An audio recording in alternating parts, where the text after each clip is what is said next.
अगले वर्ष की सीट तो यही रहेंगी, डबल तो वो नहीं जाएंगी, और संख्या डबल होगी। 30 लाख है तो 60 लाख बच्चों को परीक्षा देनी पड़ेगी और सीटें उतनी होंगी। मैंने हमेशा कहा कि शिक्षा को राजनीति से ऊपर होना चाहिए और शिक्षा में किसी प्रकार की कोई राजनीति नहीं होनी चाहिए। मैंने अपनी ज़िंदगी में मैं राजनीतिक दबाव में मैंने कभी कोई काम नहीं किया। हमारे लिए छात्र की सुरक्षा नंबर 1 और उसके बाद उसका भविष्य नंबर 2। उसकी सुरक्षा भी ज़रूरी है और उसका भविष्य भी ज़रूरी है। पहली बार ऐसा लगा कि शिक्षा के साथ अच्छा न्याय हो रहा है। एबीपी न्यूज़ में आपका बहुत बहुत स्वागत है। धन्यवाद संग जी, धन्यवाद। सबसे पहला सवाल ये है कि जेईई की परीक्षा शुरू हो चुकी है, 2 दिन भी बीत चुके हैं और सफलता और शांतिपूर्वक ढंग से परीक्षा संपन्न हुई। क्या कहना चाहेंगे आप? मुझे खुशी है और मैंने छात्रों को, उनके अभिभावकों को शुभकामना भी दी है, बधाई दी है, क्योंकि मुझे लग रहा था कि जिस तरीके से छात्रों का, अभिभावकों का हम पर दबाव था कि छात्रों ने 2-2 वर्ष से परीक्षा की तैयारी कर रखी है और कोई भी छात्र अपना 1 वर्ष ख़राब नहीं करना चाहता था।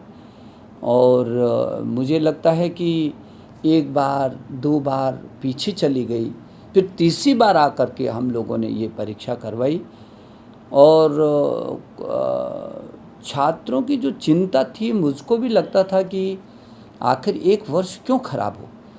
इस 1 वर्ष का मतलब जो सीटें इस समय हैं, यदि ये वर्ष पीछे चला गया तो ये वर्ष तो 0 में चला जाएगा।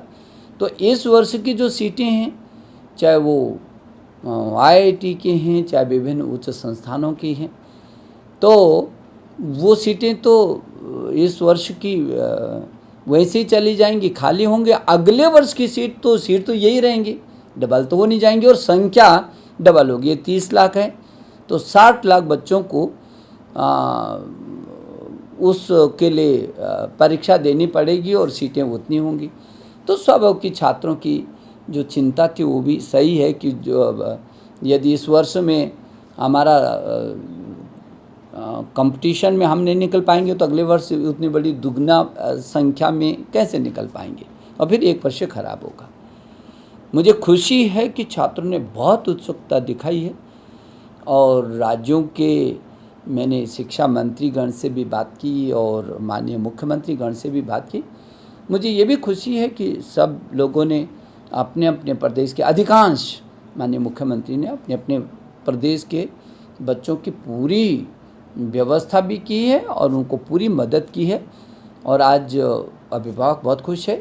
छात्र को पहले डर लगता था, आपने देखा होगा कि आज ये 30वां दिन हो गया, और जो छात्र पहले डर रहे थे, जब वो परीक्षा कक्ष से बाहर निकले तो उन्होंने बहुत खुशी जाहिर की कि जो पहले हम डर रहे थे, यहाँ आकर के हमको लगा कि नहीं, बहुत सुरक्षित और व्यवस्थित है और छात्र बहुत अच्छे तरीके से परीक्षा दे रहे हैं। मुझे इस बात की खुशी है और संतोष भी है और अभिभावक भी बहुत खुश हैं।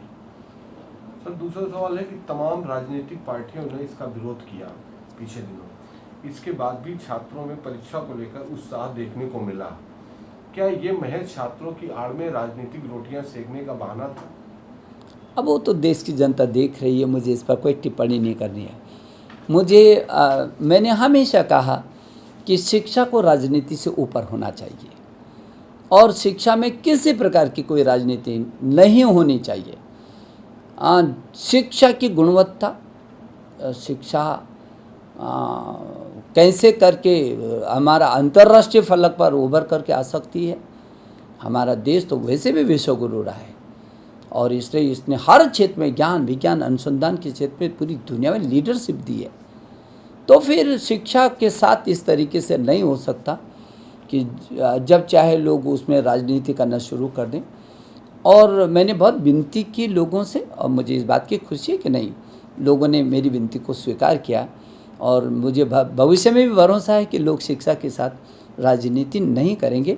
और उन्होंने देखा कि छात्र किस तरीके से 24 घंटे के अंदर 5 लाख छात्रों ने पहले ही 24 घंटे में जिस तरीके से अपने एडमिट कार्ड को जो है डाउनलोड किया और आज 80-85% से भी कई जगह कहीं तो और आगे उपस्थिति है।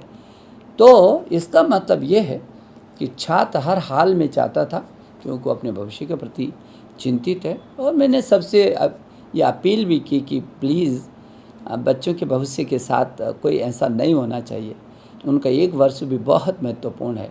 हम लोग कोशिश करें और फिर आपको तो मालूम है कि सुप्रीम कोर्ट ने भी, जब कुछ लोग इस बात को लेकर के सुप्रीम कोर्ट में गए थे, तो माननीय सर्वोच्च न्यायालय ने जो रिट याचिका थी और उसके बारे में बहुत ही स्पष्ट कहा था कि हम पाते हैं कि नीट यूजी 2020 के साथ साथ जेई मेन अप्रैल 2020 से संबंधित प्रश्न में परीक्षा को स्थगित करने के लिए की गई प्रार्थना में कोई औचित्य नहीं है। सुप्रीम कोर्ट ने टोटली खारिज कर दिया था। और इतना ही नहीं, आगे भी जो माननीय सुप्रीम कोर्ट की मंशा है वो समझने की ज़रूरत है कि आखिरकार जीवन जीना है और छात्रों के करियर को लंबे समय तक संकट में नहीं डाला जा सकता। हम लोगों ने पहली क्या तारीख थी, 5 अप्रैल से 11 अप्रैल होना था, फिर अप्रैल के बाद उसको मई, जून और जुलाई तक कर दिया। 18 से 23 जुलाई को होना था, फिर दोबारा, और फिर तब भी संभव नहीं हुआ तो फिर पीछे करके अब 1 सितंबर से 6 सितंबर तक जेईई की परीक्षा हम करवा रहे हैं। तो स्वाभाविक है कि सुप्रीम कोर्ट ने ये कहा कि संकट में नहीं डाला जा सकता और एक पूर्ण शैक्षणिक वर्ष बर्बाद नहीं किया जा सकता। तो हम अपने बच्चे का वर्ष क्यों बर्बाद करते? और इसलिए मुझे खुशी है कि सरकार ने इस पे स्टैंड लिया और छात्रों ने उसको हाथों हाथ लिया। और मुझे इस बात की खुशी है कि छात्र अपने भविष्य के प्रति बहुत चिंतित हैं। मेरी शुभकामना उन सभी छात्रों को, निश्चित उनको सफलता मिलेगी। तीसरा सवाल है सर कि राज्य सरकारों से आप और विभाग के अधिकारी लगातार संपर्क में थे, इसके बाद भी विरोध किया जा रहा था। कभी आपके मन में ऐसा ख्याल आया कि एक बार फिर चलिए परीक्षा टाल दें या आगे बढ़ा दें? नहीं, मैंने अपनी ज़िंदगी में मैं राजनीतिक दबाव में मैंने कभी कोई काम नहीं किए। मैं उत्तर प्रदेश में 2 बार कैबिनेट मंत्री रहा, मैं मुख्यमंत्री भी रहा और हमारे यशस्वी प्रधानमंत्री नरेंद्र मोदी जी ने ये जिम्मेदारी मुझे दी है।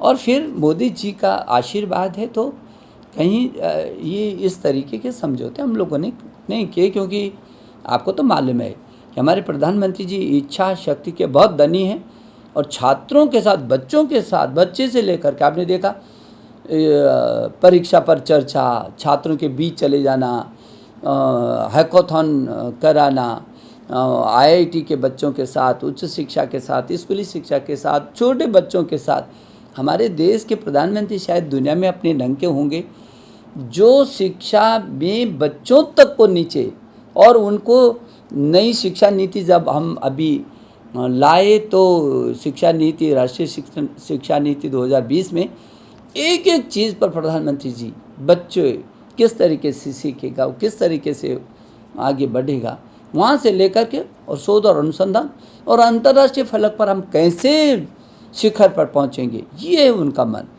तो इसलिए जो आपने कहा कि इस राजनीतिक जो दबाव था, ऐसी परिस्थितियाँ पैदा की जा रही थी, उस दबाव के कारण मेरे मन में कभी ये नहीं आया। मैं छात्रों के प्रति ज़रूर चिंतित हूँ और यदि ये समय बढ़ाया हम लोगों ने तो वो भी किसी राजनीतिक दबाव में नहीं बढ़ाया, इसलिए बढ़ाया क्योंकि परिस्थितियाँ थी।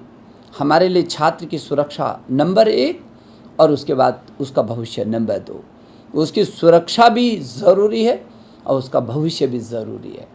और इसलिए मेरे मन में एक बार भी नहीं आया जब मुझे लगा, मेरे पास लगातार मेल आ रहे थे उन बच्चों के जो अपने करियर के प्रति बहुत चिंतित थे, उनके अभिभावकों के। अभिभावक कहते थे कितना पढ़ेगा ये, 2 साल से 1 साल से तैयारी कर रहा है, तो आप इसके साथ न्याय करिए, जल्दी परीक्षा करवाइए। तो स्वाभाविक है मैं उनकी चिंता भी समझ सकता था और उसकी जो तैयारी है और फिर उसका भविष्य है, 1 वर्ष भी क्यों ख़राब हो। और इसलिए मेरे मन में कभी नहीं आया। मुझे इस बात की खुशी है कि इस निर्णय के साथ आज पूरा देश खड़ा है और जिन लोगों ने थोड़ा सा ये किया भी, वो भी सब साथ खड़े हैं, ऐसा नहीं है। और राज्यों को भी मैं देख रहा हूँ, सभी राज्यों ने बहुत अच्छा हमारे बच्चों को सहयोग दिया। अपने बच्चे तो उसी राज्य के हैं, उसी राज्य के बच्चों को उभर करके आना है, तो कौन राज्य चाहेगा ऐसा कि उसके बच्चे उभर करके ना आएँ, परीक्षा ठीक से ना दे पाएँ? कोई राज्य नहीं चाहेगा ऐसा।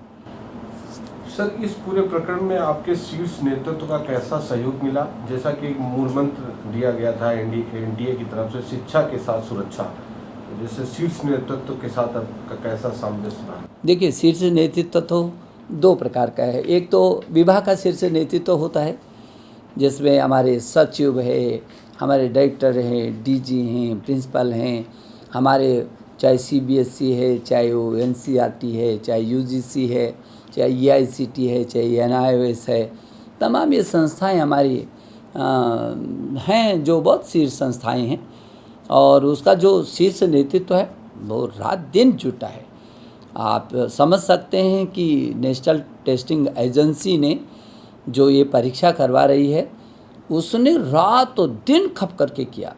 उससे पहले जब बच्चे बाहर नहीं निकल पा रहे थे, तो उन्होंने एक ऐसा ऐप निकाला, नेशनल टेस्टिंग अभ्यास ऐप, जिसमें कोचिंग क्लास ही उसके हाथ में थमा दी और हर दिन एक एक दो दो पेपर कराए। वो स्वयं उस पेपर देता था और स्वयं परीक्षा लेता था, और 20 लाख से भी अधिक बच्चों ने उसको डाउनलोड किया था, बार बार परीक्षा ली थी अपनी। तो मैं ये समझता हूँ कि जहाँ तक मेरे शिक्षा विभाग का है, उसका संपूर्ण हमारे यहाँ टीम भावना से काम हो रहा है। इस समय मिशन मोड में काम करते हैं। हमारा पूरा शिक्षा विभाग पूरे मिशन मोड में काम करता है। और जहाँ तक आपने कहा कि नेतृत्व, एक तो नेतृत्व स्कूल, ये जो शिक्षा विभाग का है, जो विभिन्न ब्यूरोज के प्रमुख हैं, और दूसरा जो आपने कहा कि शीर्ष नेतृत्व माने हमारे प्रधानमंत्री जी हैं। और इधर यदि पार्टी को लेकर के करते हैं तो पार्टी के राष्ट्रीय अध्यक्ष हैं।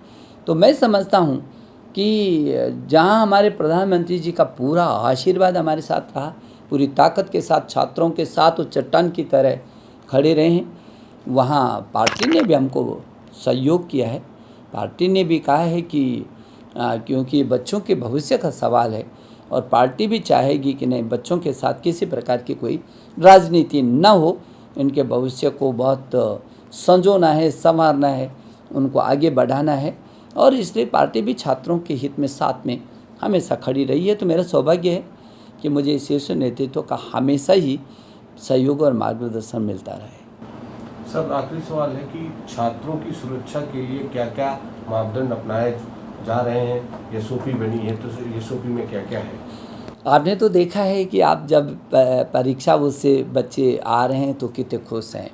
और आपने पूरे देश के अंदर देखा कि उन्होंने कहा कि हम जो है, हमको ये कल्पना भी नहीं थी। तो जो एसओपी जारी किया सुरक्षा की दृष्टि से, एक एक छोटी सी चीज़ को रखा गया उसमें, और वो इतना सशक्त था।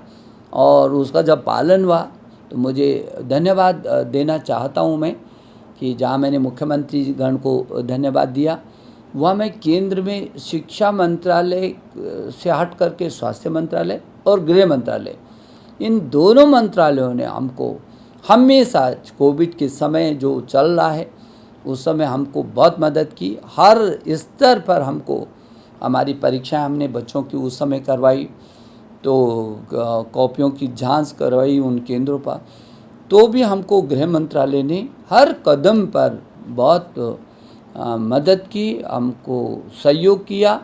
और स्वास्थ्य मंत्रालय ने लगातार अपने निर्देश जारी करके और हम लोगों के साथ कंधे से कंधा भिड़ा करके काम किया।